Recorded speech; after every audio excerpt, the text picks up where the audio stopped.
جیسا کہ آپ جانتے ہیں کہ یہ ماہ مبارک زیادہ کا عظمت والا ماہ مبارک چل رہا ہے. اس ماہ مبارک کا ذکر قرآن مجید میں آیا. اللہ تبارک و تعالیٰ سال کے 12 مہینوں کا ذکر فرمائے اور 4 مہینے حرمت والے بنائے جس سے زیادہ کا ماہ مبارک حرمت والا بنائے. زیادہ محرم کے 1 سال آتے ہیں تو صحابہ نے کیا حرمت کر دیا تھا. یہ حرمت والے مہینے میں جنگ و جدال جھگڑے فساد نہیں ہوتے تھے کائنات کے اندر. اسلام کے آنے سے پہلے بھی اسلام کے آنے کے بعد بھی. اور ایک محرم الحرام کا مہینہ یہ 20 مہینے 1 سال ہے اور رجب کا ایک مہینہ 4 مہینے حرمت والے تھے. اللہ گرامی زیادہ کے ماہ مبارک پر اللہ حرمت والا اس لیے بنائے. یہ ماہ مبارک میں دنیا کے کونے کونے سے اللہ کے بندے اللہ کے گھر کی زیارت یعنی حج بیت اللہ کی ادائیگی کے لیے نورانی قافلے رواں ہوتے تھے. جیسا کہ آپ جانتے ہیں ہمارے تلنگانہ سے بھی قافلے نکل رہے ہیں. میں سمجھتا ہوں 29 اپریل یا 28 اپریل سے قافلوں کا آغاز ہو گیا. وطن گرامی اسی مناسبت سے میں نے بنائے کعبہ سے متعلق جو آیت ربانی قرآن مجید میں آئی وہ آج کے تقریب کا عنوان اس کو بنایا. اللہ تبارک و تعالیٰ ارشاد فرماتے ہیں ان اول بیت وضع للناس الذی ببکۃ مبارکہ.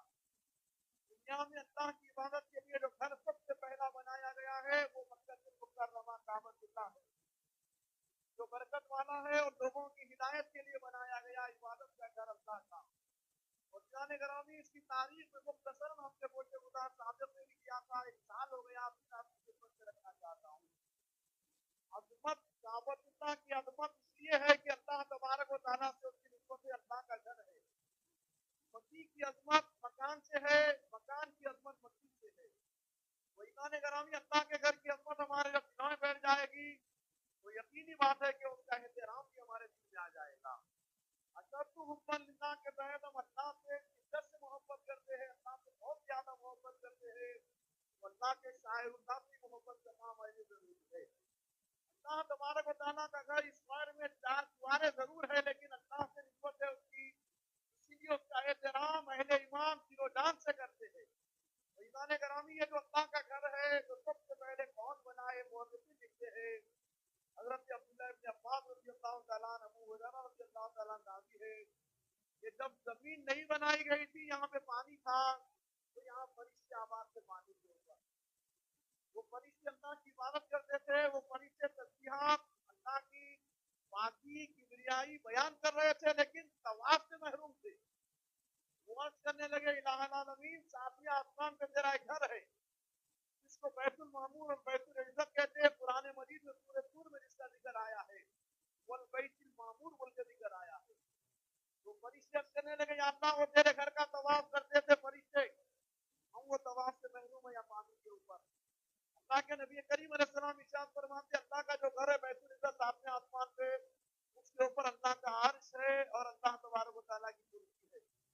تو اس کا طواف نورانی فرشتے کرتے ہیں جو سب سے پہلے اللہ تبارک و تعالیٰ گھر بنائے تھے اور نورانی مخلوق فرشتوں کو پیدا فرمائے. جب 70,000 فرشتے طواف کرے تو ان کی باری قیامت تک نہیں آئے گی. اتنے انگیز فرشتے ہیں اللہ جو اللہ کی کرسیائی اور باقی جانتے ہیں. اللہ تبارک و تعالیٰ کے عزن سے اللہ اللہ جو اللہ کی کرسیائی اور باقی جانتے ہیں. اللہ تبارک و تعالیٰ کے عزن سے اللہ پاک ارشاد فرمائے میرے فرشتوں میرے بیت المعمور کے بالکل نیچے میرا ایک گھر تعمیر فرماؤ نورانی. تو جنت کا مادہ پیش کیا گیا ان کے لیے. جنت کا نورانی گھر بنا کے پانی کے اوپر بنا کے اللہ کا طواف کرنے لگے. آقا علیہ السلام ارشاد فرماتے ایسا نورانی گھر تھا وہ گھر یاقوت اور زبردست سے بنایا گیا تھا, سرخ یاقوت سے بنایا گیا تھا. آقا فرماتے اندر کا آدمی باہر, باہر کا آدمی اندر نظر آتا تھا. فرشتے طواف کرتے رہے. یہ آدم علیہ السلام کے آنے سے 2000 سال پہلے کا واقعہ ہے. اس کے بعد اللہ چاہے کہ یہاں زمین بنائے, فرش بنائے, آدم اور آدم کی اولاد یہاں آئے, 1,24,000 پیغمبر آئے, میرے نبی آخر الزمان آئے, ان کی امت آئے. اس لیے اللہ یہ فرش بنانے کے لیے زمین کو نمودار فرمائے کعبۃ اللہ کے پاس. کعبۃ اللہ کو فرشتوں کا بنایا ہوا کعبہ اٹھا لیا اللہ پاک, وہاں جھاگ پیدا ہوئی, زمین نمودار ہوئی. زمین اللہ تبارک و تعالیٰ پھیلاتے رہے, پانی چلتا رہا. وہ اللہ تبارک و تعالیٰ زمین کو پھیلا دیا. اس کے بعد بعد آدم علیہ السلام کو اللہ تبارک و تعالیٰ یا زمین سے حبوط فرمائے، کیونکہ زمین آباد اس لیے فرمائے کہ یہاں حضرت انسان آباد ہو. حضرت انسان کے آنے سے پہلے اللہ جب زمین بنایا تو زمین کے اندر ساری نعمتیں رکھی اللہ پاک. آپ اندازہ کریے پانی زمین کے پاس ہے، پانی زمین، پانی کے اوپر، پانی کے زمین کے نیچے پانی، اور ساری چیزیں اللہ نعمتیں زمین میں رکھ دی ہے، چاہے وہ معدنیات ہو، سونا ہو، چاندی ہو، غذائیں ہو، ہماری جو چیزیں ہم کو میسر آتی سب زمین کے اندر رکھی ہے، اور وہ زمین کو اللہ ہمارے قدموں کے نیچے رکھی ہے. اتنی نعمتیں ہیں کائنات کے اندر، وہ نعمتیں اللہ زمین کے نیچے رکھ دی اور ساری نعمتیں ہمارے قدموں کے نیچے. تو گویا اللہ بتانا چاہ رہے کہ میری مخلوق ہے ابن آدم، ساری نعمتیں میں تمہارے لیے بنایا جو تمہاری قدموں کے نیچے رکھ دیا، تم کو میں میری عبادت کے لیے پیدا کیا. تو ایمان گرامی المختصر یہ کہ آدم علیہ السلام آنے کے بعد اللہ ارشاد فرمائے کہ آدم میرا گھر تعمیر فرماؤ. تو اب سب سے پہلے ابو البشر آدم علیہ السلام کو تسلیم اللہ کا گھر بنا رہے ہیں. اما حوا علیہ نبی علیہ السلام کو لے کے کعبۃ اللہ کے قریب گئے اور عرض کرنے لگے الہ العالمین کہاں تعمیر فرماؤ، کیسے تعمیر فرماؤں. اللہ جبریل امین کو نزول فرمائے. جبریل امین آ کے مربع شکل میں یعنی 4 کونے سے تھوڑا بڑا ہوا جو حتیم کا حصہ تھا وہ بھی اس کے اندر کعبے کے اندر لے لیا گیا تھا، یعنی کعبہ اتنا ہی تھا. تو آدم علیہ السلام مربع شکل میں تھوڑا بڑا کر کعبۃ اللہ کو تعمیر فرما رہے. فرشتوں کی معاونت سے حضرت اما حوا بھی تشریف فرما ہے. آدم علیہ السلام بنیاد کھود رہے، مٹی نکال کے دے رہے، اور بی بی اما حوا علی نبی علیہ السلام لے کے جا کے مٹی کو دور ڈال کے آ رہے، اور فرشتے مدد کر رہے. 5 عظیم پہاڑیوں سے پتھر تراش کے لائے، بڑے بڑے پتھر لا کے حضرت آدم علیہ السلام چٹانوں کی شکل میں رکھ دیے، مربع شکل میں بنا دیے، بغیر چھت کا کعبۃ اللہ بنا دیے. بنانے کے بعد آدم علیہ السلام طواف کرے کعبۃ اللہ کا، کرنا چاہتے تھے. روایتوں میں میرے اور آپ کے آقا مولا حضور علیہ السلام ارشاد فرماتے آدم علیہ السلام عرض کرے الہ العالمین تیرے حکم پہ گھر تو تعمیر فرما دیا، اب اس کا طواف کرنا ہے، کہاں سے شروع کروں، اس کے 4 کونے ہیں. تو اللہ تبارک و تعالیٰ جبریل امین کے ذریعے ایک روایت میں آدم علیہ السلام کے ساتھ ہی ایک پتھر اتارے تھے جس کا نام حجر ابیض تھا. ایک سفید شفاف جنت کا پتھر اتار دیے تھے نورانی. جبریل امین وہ پتھر لے کے جا کے حضرت آدم علیہ السلام کو دی اللہ کے حکم سے، اور ارشاد پر عرض کیے اے آدم صفی اللہ یہ کونے پہ اللہ حکم فرما رہے اس کو نصب کر دو، یہ طواف کے آغاز کی نشانی ہے. تو آدم علیہ السلام اس کو نصب کر دیے. کرنے کے بعد اب اس کا استعلام کرنے کے لیے اس کے قریب گئے تو پتھر کے بارے میں آقا علیہ السلام ارشاد فرمائے یہ پتھر کو اللہ آنکھ بھی دیا اور کان بھی دیا اور زبان بھی دیا، منہ بھی دیا. یہ سنتا بھی ہے لوگوں کی شہادت کبریائی پاکی اللہ کی جو بیان کرے، وہ سنتا ہے کیونکہ قیامت میں گواہی دینا ہے، اور سب کو دیکھ بھی رہا ہے اور ان کی گواہی اپنی زبان سے بولے گا بھی. تو آدم علیہ السلام کو جیسے دیکھا وہ پتھر عرض کرنے لگا اے آدم تم وہی ہو جو جنت میں اللہ کی نافرمانی کیے تھے، شجر ممنوعہ کھا لیے تھے. آدم علیہ السلام کو اور تکلیف ہوئی، آدم علیہ السلام رونا شروع کر دیا. آدم علیہ السلام روتے ہوئے اللہ سے عرض کرے الہ العالمین میں میری گناہوں پر شرمندہ تھا، پشیماں تھا، لیکن یہ پتھر مجھے آر دلایا یا اللہ مجھے اور زیادہ تکلیف ہو گئی. تو اللہ ارشاد فرمائے آدم تمہارے اور تمہاری نسل کے سارے گناہ کو میں اس کے اندر رکھ دوں گا. اب وہ ابیض جا کے کیا ہو گیا، اسود ہو گیا، یعنی کالا پتھر ہو گیا. جس وقت جنت سے آیا تھا جہاں تک حدود حرم ہے وہاں تک چمکتا تھا یہ پتھر، وہاں تک حدود حرم مقرر کر دیے گئے. اب جا کے وہ حجر اسود ہو گیا، کالا ہو گیا، ہمارے گناہوں کو جذب کر رہا ہے وہ. تو عیدان گرامی المختصر یہ کہ آدم علیہ السلام وہاں سے طواف فرمائے. 7 چکر ہونے کے بعد اللہ سے دعا کرے الہ العالمین میں تیرے حکم پہ کعبۃ اللہ تعمیر فرما دیا اور طواف کر لیا، یا اللہ اس کی اجرت کیا ہے؟ اللہ ارشاد فرمائے آدم مانگو کیا اجرت مانگنا چاہتے ہو. آدم علیہ السلام عرض کرے یا اللہ میری مغفرت. اللہ فرمائے آدم جب تم کعبہ کی تعمیر کا آغاز کرے تبھی میں تمہاری مغفرت کر دیا، یا طواف کا آغاز کرے تب مغفرت کر دیا. تو آدم علیہ السلام سے اللہ فرمائے آدم مانگو اور کیا مانگنا چاہتے ہو. تو آدم علیہ السلام عرض کرے اللہم زد اللہ اضافہ فرمائیے. بولے مانگیے یا اللہ جو لوگ میری اولاد میں اس کا طواف کریں گے ان سب کی مغفرت فرما دینا. اللہ فرمائے آدم سب کی مغفرت کر دوں گا.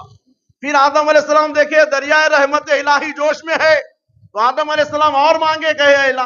تو آدم علیہ السلام عرض کرے اللہم زد اللہ اضافہ فرمائیے. بولے مانگیے یا اللہ جو لوگ میری اولاد میں اس کا طواف کریں گے ان سب کی مغفرت فرما دینا. اللہ فرمائے آدم سب کی مغفرت کر دوں گا. پھر آدم علیہ السلام دیکھے دریائے رحمت الہی جوش میں ہے، تو آدم علیہ السلام اور مانگے، کہے الہ العالمین اللہم مزید اے اللہ اور اضافہ فرمائیے. بولے مانگیے آدم.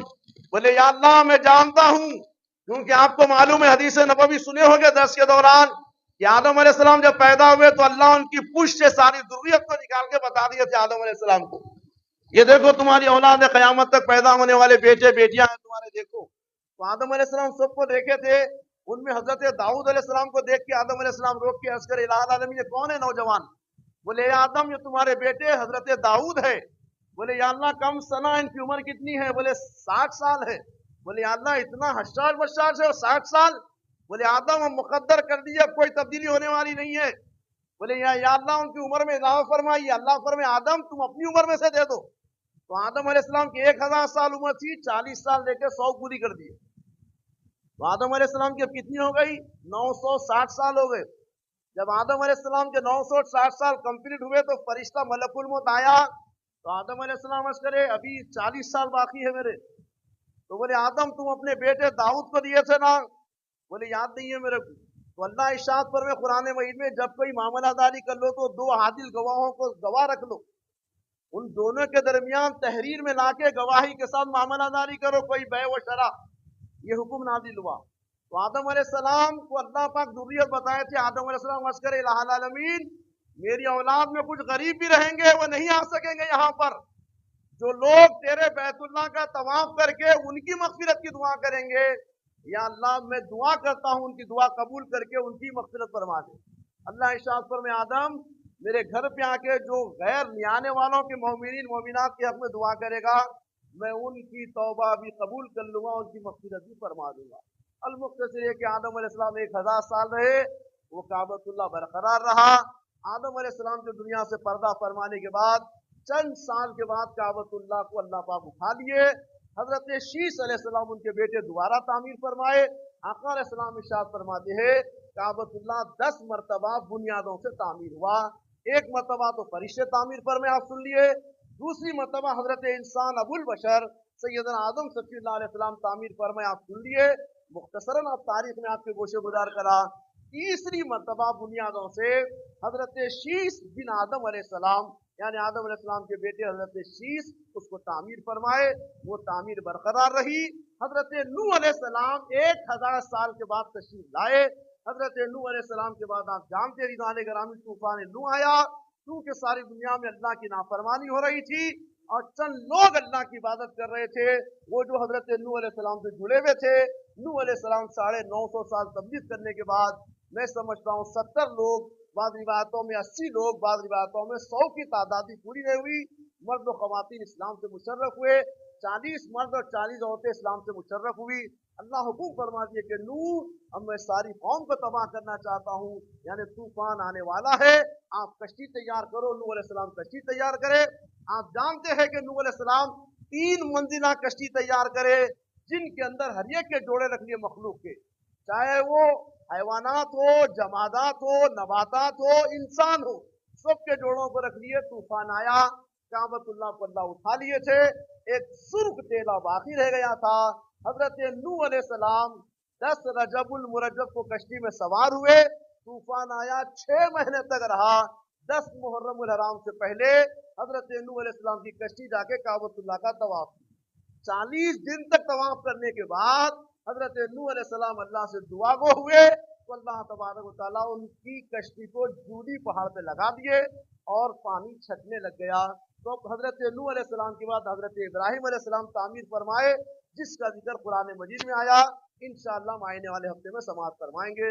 اللہ کی بارگاہ سے دعا ہے کہ الہ العالمین جو کچھ سنایا ہوں، جو کچھ سنا گیا، الہ العالمین عمل کی توفیق رفیق عطا فرما. مولا ہم میں جو لوگ حج سے رہ گئے مولا حج کی توفیق عطا فرما دے، حج کی ادائیگی کی توفیق عطا فرما، حج کے اسباب بنا دے. الہ العالمین خیر کا معاملہ فرما، عالم اسلام کا بول بالا فرما دے، فلسطینیوں کا بول بالا فرما دے، غزہ کے مظلوموں کا بول بالا فرما دے. جہاں کہیں تیرے نام لیوا، تیرے حبیب کے نام لیوا رہتے بستے میرے مولا، ان کی مال کی، جان کی، عزت کی، آبرو کی، ایمان کی حفاظت فرما. کچھ رہے یا نہ رہے پر یہ دعا ہے کہ امیر نزا کے وقت ہم سب کا ایمان سلامت رہے. اللہم ربنا تقبل منا الفاتحہ. إلى أشرف الأنبياء سيدنا محمد مصطفى صلى الله تعالى عليه وسلم. الحمد لله.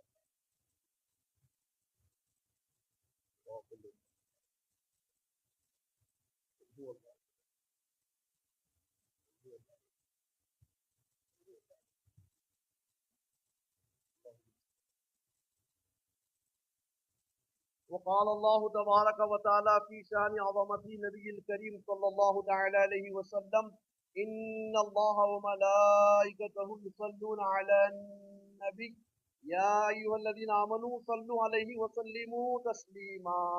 اللهم صل على بفضل سبحان ربك رب العزة عما يصفون وسلام على المرسلين والحمد لله رب العالمين.